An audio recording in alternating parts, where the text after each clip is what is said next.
Hello, हाय, नमस्कार. तर आज बिग बॉसमध्ये रेवाचा भाऊचा धक्का झाला. खूप छान झाला भाऊचा धक्का. आज सगळ्यांनी काय-काय परफॉर्म केलं. आज व्हॅलेंटाईन डेमुळे काय-काय लोकांनी खूप छान-छान परफॉर्म केलं आणि आज एक टास्क म्हणजे असं एक ठेवलेलं, की तुम्हाला जे कोण आवडतं त्यांना गुलाबाचं फूल द्यायचं आणि जे नाही आवडत त्यांना काटे द्यायचे असं सांगितलेलं. तर सगळ्या असं 4-5 जणांना बोलवलं आणि त्यांनी जे आवडतात त्यांना फुलं दिली आणि बाकीच्यांना काटे दिले. तर मग शेवटी शेवटी विशालला बोलवलं. तर विशालनी आपल्या टीमसाठी गुलाबाची फुलं दिली त्यांना. तेव्हा रुचिता आत होती, तर रितेशनी मग रुचिताला बाहेर बोलवलं आणि बाहेर बोलवायला सांगितलं आणि मग रुचिता पण आली आणि मग ती बाहेरच बसून होती. तर हे झालं आणि मग आणखीन एक झालं, की रितेशनी म्हणजे तुम्हाला सगळ्यांना माहितीच असतील, की जे बिग बॉसमध्ये डायलॉग्स होतात, काय होतात, त्याचे बाहेर रील्स निघतात. बाहेर कोण-कोण रील काढतात.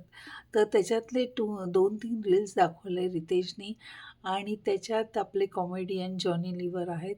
त्यांची मुलगी जेमिका लिव्हर हिने पण एक छोटंसं रील काढलेलं ते पण दाखवलं आणि असं छान झाला आजचा भाऊचा धक्का आणि मग शेवटी आज डबल इविक्शन होतं. तर डबल इविक्शनमध्ये दोघं माझे खूप फेवरेट होते. एक करण सोनवणे आणि आयुष. आयुष तर मला खूप आवडतो. आयुषला तर मी पहिल्यांदाच बिग बॉसमध्ये बघितलं.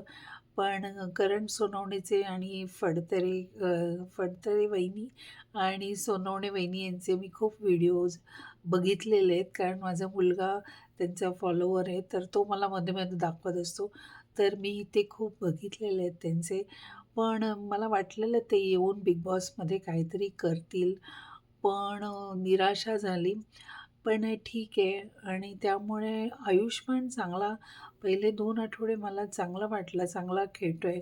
जोपर्यंत तो तन्वीबरोबर होता, तर सगळ्यांना आवडत होतं.